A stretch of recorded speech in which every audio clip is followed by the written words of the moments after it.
the key really is, it's not about what we want to create. It's more about what we want to let go of.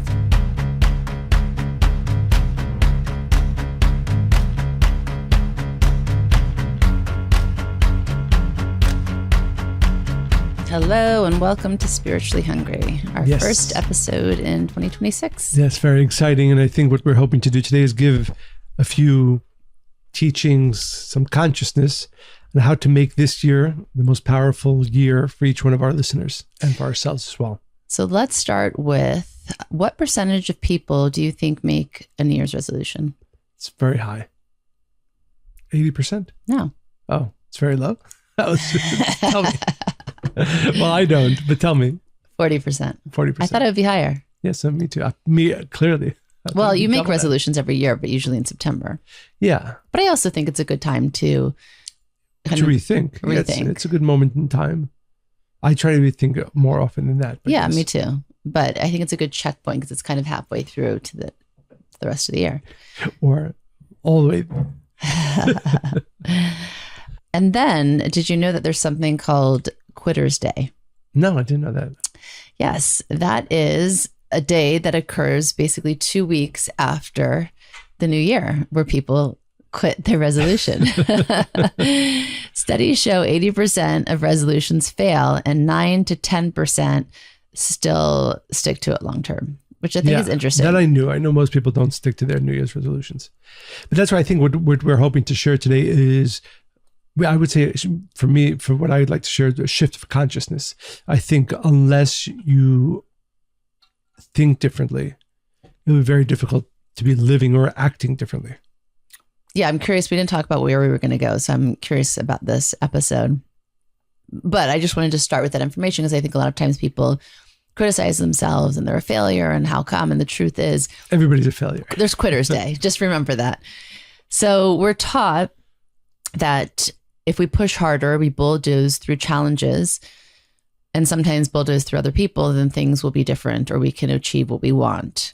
We believe that if we just work more, try harder, have more willpower, then everything will fall into place. So today we want to take a different look about how to really create lasting change. And the key really is, it's not about what we want to create. It's more about what we want to let go of, in my perspective, which I will unpack. Okay. It kind of reminds me of the Tom Petty song, Free Falling. Yeah, that song? Everybody knows that song. I know the song. I don't know the lyrics at all. Free falling. That I know. So it's not about crashing. It's about releasing control, letting go of fixing what's not fixable, of letting go of that effort alone is the solution to everything, and letting go of things that no longer serve us, and letting go of old patterns, habits, and belief systems.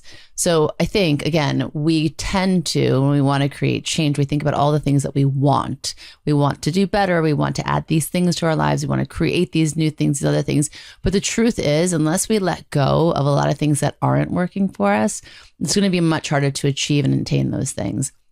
I always say to people when they want to lose weight, it's less about what you eat, the different types of things, the healthy things, and more about what you don't eat, right? It's that elimination and not letting go of. And in doing that, then we can find our dreams, our purpose, and ourselves. So I want to unpack the bulldozing idea, but do you want to jump in? Yeah. So only if you feel it's going to follow the flow that I have now created. well, actually, my fourth shift in consciousness that I'd like to inspire our listeners to this year is to surrender more, which I think is very much related to what you're saying. Because almost all of the pain and worry that we experience is because when we want to control everything all the time. And the reality is that that's impossible.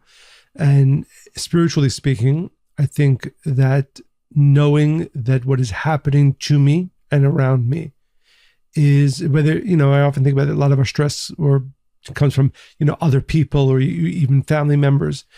But surrender means that I accept that what is happening is from the light of the Creator and for my benefit. And I think it's something that every single one of us can commit to working more on in this year, by the way, it'll make you a happier person, but it also allow you to achieve the goals that you set forth in this year. You have to make it a year where you surrender more. And surrender more means I am not going to worry about that. Again, of course, there are certain things we can control, certain things we have to take action upon, but so much more that we worry about it that upsets us is simply, this is from the light of the Creator. This is for my benefit or their benefit if we're concerned about somebody else. And I surrender to it. Part of the issue there, though, the reason we hold on to control of the outcome. By the way, we falsely think that we can hold on to control. Exactly. Is that we think we're all seeing or all knowing. And so we trust that what we want, what we pray for, and we see this a lot. We've seen this personally, especially in the last couple of weeks. Pray for a miracle. We believe, of course, we know what we want, what we need 100%. And that is true for each individual. We don't see the whole picture. So often the things that we spend so much energy and time trying to manifest, trying to create those miracles we want, it's only in the leaning in and the letting go. You know, I often say the miracle we should ask for is to be able to see fully and clearly the whole picture, which we cannot see. But I think the first step is to really recognize that instead of fighting it. It reminds me of that I think it's the most popular of all of the statements in AA. It's beautiful and true. Of the serenity prayer. God, grant me the serenity to accept the things I cannot change, courage to change the things I can, and wisdom to know the difference. Right. Yeah. And so part of that, right, the leaning in is to really stop bulldozing. And it's hard because by nature, right, we're all taught, hard work. If you worked hard enough, you would have gotten the grade that you wanted in school. If you had poured more effort in, then it would have turned out this way. And we really are trained from a very young age to believe that. And to some extent, of course, there is truth in that, but nobody then talks about the Creator or leaning into something or letting go of what your desires are, this need for control. And so we keep chasing this thing that maybe really isn't ours to have. So the caveat is hard work is not a universal solution to every challenge. I know somebody specifically, the more that he loves people, like his wife, his children, the more controlling he is and the more he bulldozes to get what he wants. And of course, his intention is truly pure. He loves his family. He believes he knows best, but it leaves very little room for anybody else to have free will in that situation. And also he ends up being frustrated all the time because it's just not a way to create the things that we want. So some challenges transcend effort. And I think strength is really not how hard we push, but our ability to be able to recognize when we should surrender. Yeah. My second Okay, you get to go first this time, and then I'll do my second. Suggestion is to make this a year where you are aware of how powerful you are. Mm. And I know we've spoken about this in previous podcasts, but I think in the new year, if you want to make this year very, very different in a positive way than in previous years, I think it's to fully know and own the power and the light that you have within you. I think the biggest mistake that most people make in life is not being aware of the fact that they have so much light and so much power within them. And therefore they go through life either, as I don't know if the word is a victim, but, victim to circumstance, not aware of the fact that they can change it. And so I would ask all of our listeners, something that I try to remind myself as often as I can. You have a connection to the endless light of the Creator. You have the ability to do tremendous things. And the only reason you don't is because you don't fully accept and know this about yourself. So whether it's about your relationship with others, whether it's actually about accomplishments you want to do this year, it all begins. You can have a very long list of things you want to do. If it doesn't begin with the knowledge, I am extremely powerful. I have a tremendous amount of light within me. And that's why I'm going to be able to manifest. And remind yourself every single day for the next 360 or so days left in this year, I have tremendous power within me. I have tremendous light within me. And therefore, I can do great things this year. It's interesting because we just watched The Beast in Me. And I like it. It's a bit dark. And I do tend to gravitate towards that kind of genre. But it's kind of like in those scenes in shows like that where somebody does something really bad and they're like, oh, I didn't know that was going to be that effective, right? I didn't know that was going to make that kind of, it was just this one little thing or this one choice. But I shared this in a lecture, there's great power really not in those things that we spend a lot of time thinking about. It's in those 2-second decisions where you decide that you are powerful and that you have the ability to change your perspective of something or your experience of something, rather than all that time we create our lists and our resolutions and our plans. And you know what? That's not really actually going to influence your life. It's the 2-second decision where you find yourself in a situation where you can go left or you can go right. You can lean in or you can try to be controlling. It's really about that. So I'll challenge you a little bit. It's related to what you're saying. We have hidden gifts and they're not necessarily our best qualities. Those are the ones that sometimes hinder us. So when we think of the things we want to let go of, we automatically think of the behaviors we want to change, like self-judgment, which everybody has for the most part. And we have parts of ourselves we wish were different. So maybe we want to be more patient. We want to be more organized, want to be less reactive. We look at it kind of like, okay, if I could just change these negative qualities that I have, then I'm going to be able to be the person that I want in this year.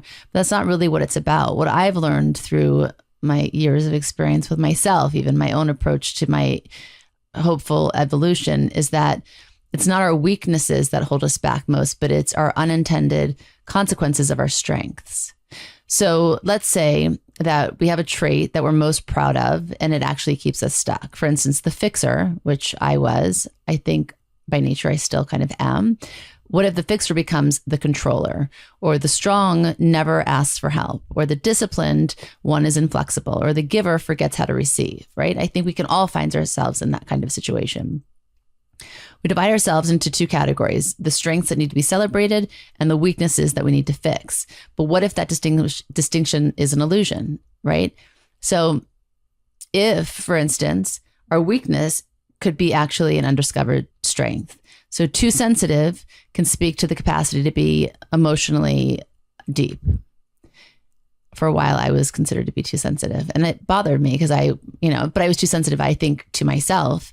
And through a lot of work, honestly, I am an empath, and maybe I always was, but it was a displaced where that emotion was.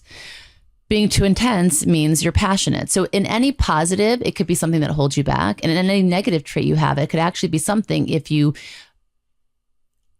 elevate it to be something that helps other people, it can actually be your greatest strength.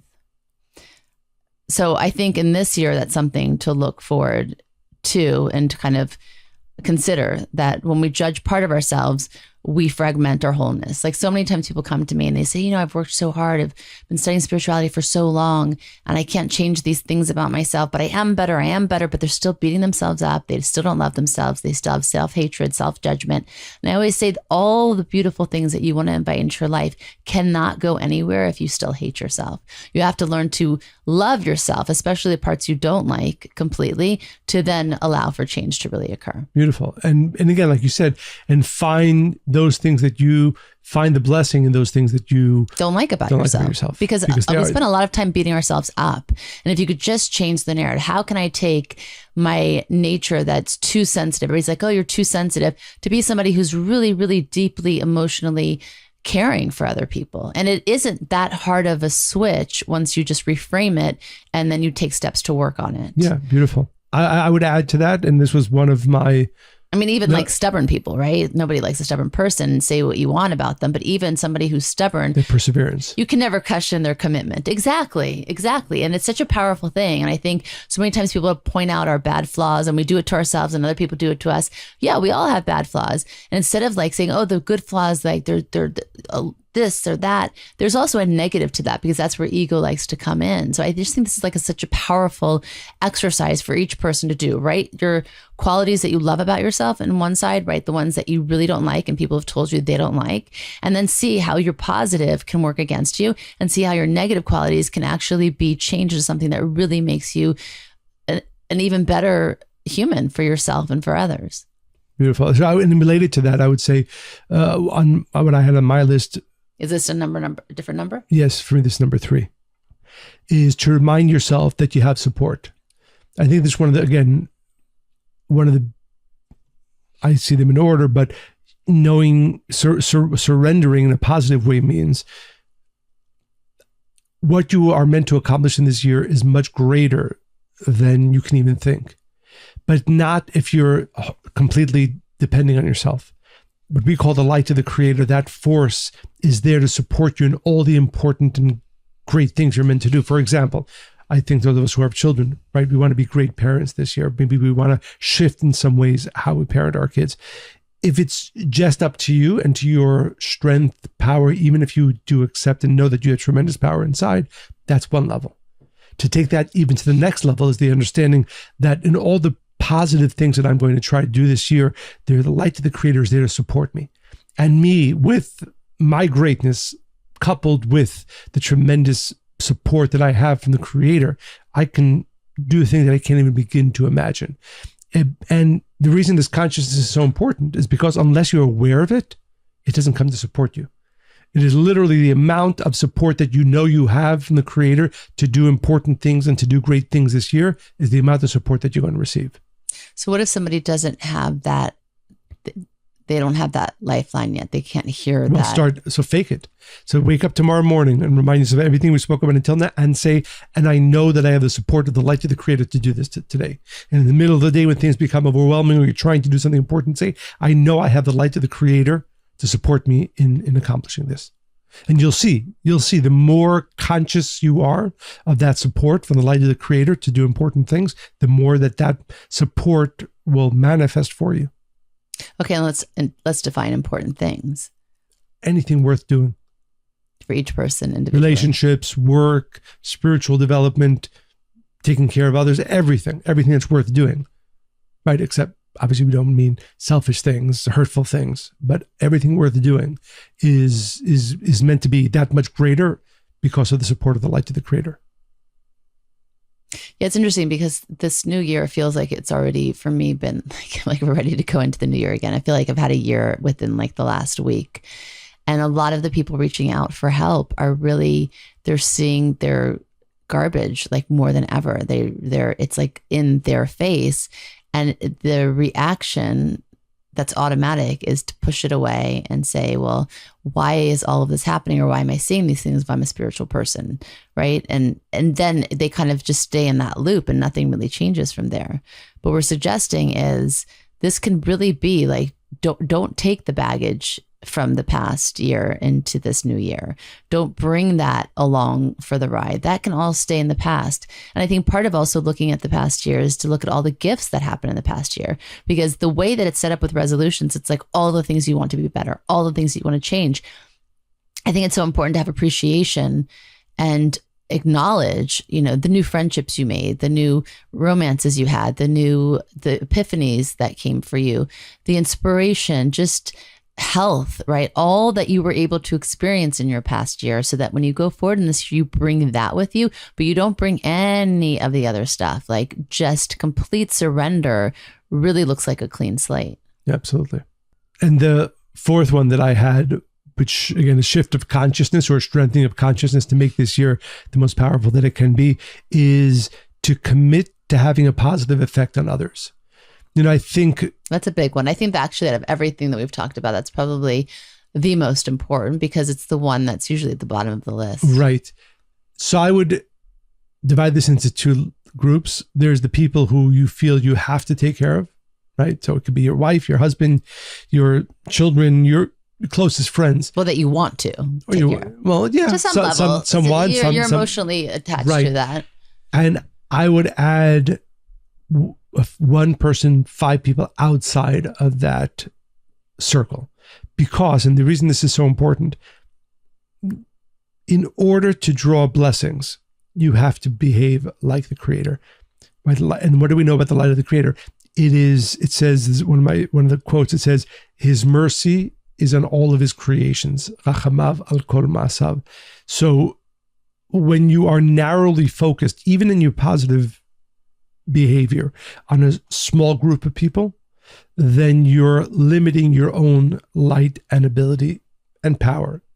And therefore, if you want to have a blessed year, if you want to have a year filled with more light and blessings than any year before, go outside of yourself and say, this person, there's a friend of mine that I know I really influence, but I haven't found the time to give them. I'm going to make the time to give them. And I promise you that if you do that, if you make a commitment this year to go outside of your regular, even if you're a good person, you're a good person, you're a spiritual person, you take care of those around you, create another list. So basically what's meant to happen is naturally we usually do that for the 5, 10, 15 people, let's say our immediate family, and then our closest friends or whatever that looks like, maybe some coworkers. We're meant to keep adding to that list, and to the point where we don't even know the names of the people that are on the list, that it gets bigger and bigger and bigger. And then once you are able to allow yourself to care for others in such a big way, you actually, you receive more, but also your ability to give also grows. Absolutely. Your ability to give, your connection to the light of the Creator, and therefore your connection to blessings in general. And I think it's a very important point you made. I think the commitment, in order for all the other commitments that you want to happen this year and blessings you want to draw this year, one of the most important questions is how am I expanding my circle of care beyond whatever it's been this past year, whatever it's been the rest of my life? I want more blessings. My circle of care has to expand proactively. And I promise you, if you do that, you will see in all the other areas of your life, blessings and light becomes greater and greater. It's interesting because I did make a resolution. Oh, really? Yes. Do you want to share it? Yeah, I don't mind. Okay. It's something that I've been resolved to do for quite some time, but I asked for it like next level now. It started in September, and then I think it's probably the same resolution, but that I show up for people in their greatest times and in their worst times. And showing up means to really show up to the level I want to, that I understand will be uncomfortable for me, and it will be very inconvenient in the moment. It will be all the reasons not to do it, because it's a big way to reveal light, right? And whenever you put yourself in that situation where you want to be a revealer of light, you're going to have some kind of challenge or obstacle. And as soon as I've been working on that since September, but the more that I resolve to do it, the more challenging it is in some way, but also the more profoundly powerful and amazing it is. And then you just, and I like when physically it's hard, because spiritually it's more rewarding, and right. you feel it right away. Right. And the rest of your life is more greatly blessed. And then suddenly it's not even an ask or a question or a declaration of, I want to show up. It's just that you show up. And that's the beauty of how this really works. Nice. So I'll review quickly my 4, and you can review your You can just review all of them. Let me see if you're paying attention. I pay attention. I don't necessarily have to remember them as my list, but I'm just reminding our listeners of mine. Sorry. So in this year, in order for it to be greater, better than any year previously, commit to and do the work of remind yourself to surrender more. Remind yourself, I can't and I will not control everything. Everything that is occurring to myself, to those around me, is from the light to the Creator, and is therefore for our benefit. Second, also commit to daily, consistently reminding yourself of how powerful you are, how much light you have within you. Third, remind yourself of the tremendous support of the light to the Creator that you have. And the more conscious you are of that, the more that light will come to support you in doing the important things this year. And finally, in order to make all of that happen, in order to be able to make all of your life blessed, make sure you are, as Monica said, increasing your circle of care. That is one of the most powerful ways to make sure all the rest of your commitments, come through, and all the rest of your life is blessed. So you said one of mine. Yes. Just to add, remember to let go instead of trying to control. So lean in, to look at the hidden gifts in what you would see as your flaws, and maybe your greatest qualities you see can actually be hindering you. And the bulldozing fallacy, not to try to bulldoze through anything. And the fourth, I guess, is just to really show up. So summing it up, instead of asking, what do I need to fix this year? Try asking, what am I ready to put down? What weight no longer belongs to me? What version of myself am I willing to release? What would I look like in this year if I was just lighter about everything and just showed up? Beautiful. So wishing Monica and myself and all of our listeners a tremendous 2026, really far beyond anything we've done until now, especially if we follow these consciousness shifts and really commit to them for this year. It's funny. I met with somebody today, and he was talking about his plan. He's like, in 2042. I was like, what? Really? It's so weird to hear. Yeah, he has a plan all the way from till 2042. Good for them, I guess. Wow. Well, we hope you enjoyed, more important, enjoyed, are inspired to do the work that we spoke about for this year. We hope you enjoyed listening to this podcast as much as we enjoyed recording it. And as always, new year, new commitment. Go to Apple Podcasts, write 4-star reviews. Let's continue. I know we have letters and things we want to share. Next episode, we will share some more, but continue to send your questions, comments, stories, inspirations to Monica and Michael at spirituallyhungry.life. Monica and Michael at spirituallyhungry.life. We are inspired by hearing from you. We share them with our listeners. They become inspired. We hope you enjoyed listening to this podcast as much as we enjoyed recording it. Stay spiritually hungry in 2026.